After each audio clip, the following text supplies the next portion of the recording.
It's my pleasure to welcome to the show Matt Friedman of Tanner Friedman Strategic Communications in Detroit. Matt, an SU guy, one of the best PR guys in the land. Matt, thanks for coming on the show. How are you, buddy? I'm doing great. Thanks for having me. The whole nation is talking about PR, and the whole nation is basically making a statement that it doesn't just matter what you say, it matters how you say it. And for somebody who makes their living advising people and companies about things like this, I think that's the silver lining in the mess and the storm here. Yeah, and Matt, the decision was certainly a spectacle. I mean, as a PR guy, you see these major events in sports, politics, national business, local business all the time. You help your clients face the media all the time. I mean, talk some about the impact of what occurred on Thursday night as we all were witnesses, I guess you could say. Well, you talk about the ratings. I think in this case, ratings do not equal customer satisfaction. Mm-hmm. A lot of people watched this. A 7.3 rating in the modern era of media for television in the middle of the summer, in the middle of the week, is a big number. A lot of people watched this. But does that mean that they liked what they saw? I think those are two different things. I knew it was going to get a big rating because, let's face it, after all of the hype and all of the speculation, day after day after day, for the last couple months, people who follow sports and people who live in the cities that were being considered here wanted to know what the decision was. Right. So it's not surprising a lot of people watched it. But I think the general consensus, after spending a lot of time online over the last day and a half or so, is that the public was at worst disgusted and at best disappointed by what they saw and how this played out. And I think that there were a lot of mistakes made and a lot of bad advice given over and over and over again that led to a situation where only are fans of the Miami Heat, a small sliver of the global sports-watching population, only is that sliver happy with what happened, and everybody else is turned off. I mean, have you seen, we've seen a lot of notable press conferences. I mean, we just got one from Tiger Woods, a couple months ago. I mean, have you seen a bigger failure than what we saw on Thursday night? I mean, it just... Well, Tiger Woods was right up there. I mean, I think we're in a string right now of some really bad public relations being practiced by really famous people with really enormous egos. And what has happened is that all of the attention on the advisors has been placed on feeding the ego, and not enough attention has been put on feeding the public with information that the public wants in the way that they want it presented.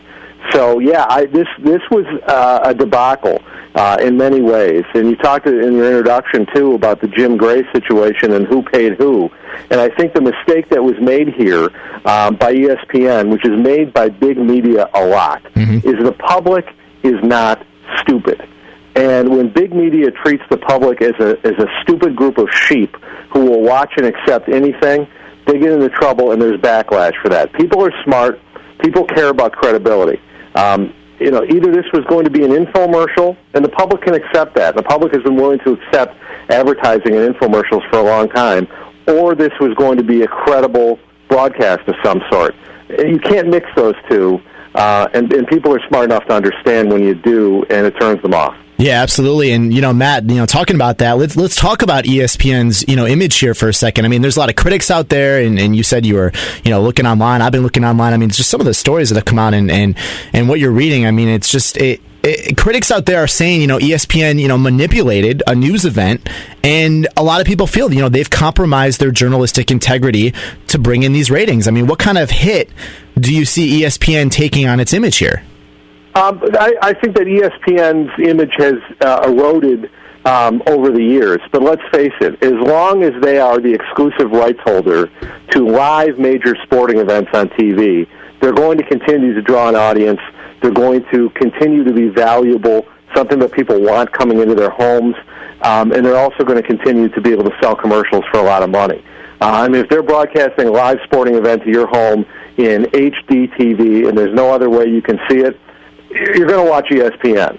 But I think that this type of thing could affect some of their ancillary products, other than the games. If SportsCenter becomes a LeBron love fest, which some say it already has been for quite a while. Yeah. But if that's what happens when the basketball season starts, and you don't care about this, or you've been turned off or even disgusted by this, I think that could affect their ratings. But you have to keep in mind, too, a lot of what you see online is written by people who don't work for ESPN, right.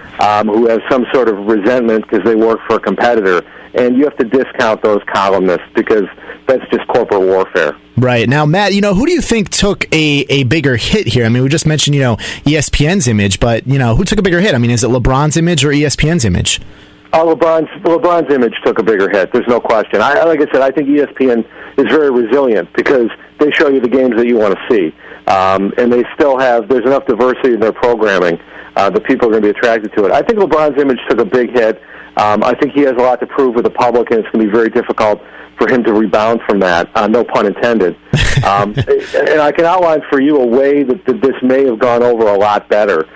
So we'll talk about perfect world PR here. I think he should have started the day, whatever day it was going to be, by making himself available to the media in Cleveland to say goodbye. Get the I'm leaving Cleveland part of this out of the way. And handle that with class and actually answer real questions about it, express some gratitude to his home region, and talk with some pride about what he accomplished in his years in Cleveland. And then he could have gotten on his private jet and flown to Miami, and they could have had a really cool press conference along the lines of what they did in their arena last night, which was a lot of self-gratification. Yeah, strobe lights and fireworks. They could have done it in a professional way, where they could have put Pat Riley, LeBron James, Dwayne Wade, and Chris Bosh up on a podium with their backdrop, and they could have answered questions from multiple news sources, no exclusivity, and laid out their vision and their plan, and he could have talked a lot about why he wanted to play with those guys. I think that would have satisfied everybody. It would have fed his ego, which was obviously of paramount importance here, but would have also been much more equitable among the media, and the customer sports fans would have felt like they were getting real information. Oh yeah, absolutely. I mean, we as media folk and sports hosts, all week, we've had a lot to talk about because of the way he did it. Maybe we'd have a little less to talk about if he did it the right way, like you mentioned. But you just sit back and you just say, wow. I mean, I guess you can't. You don't necessarily fault LeBron for wanting to go play somewhere else, but just the way he did it. And just the dagger he put in Cleveland Hearts, the way he did it was just it was crazy. Yeah, imagine if first thing in the morning he had said goodbye to Cleveland, the right way, or at least made an effort to do it the right way, and he could have talked to everybody about the conversation he had with his former owner Dan Gilbert.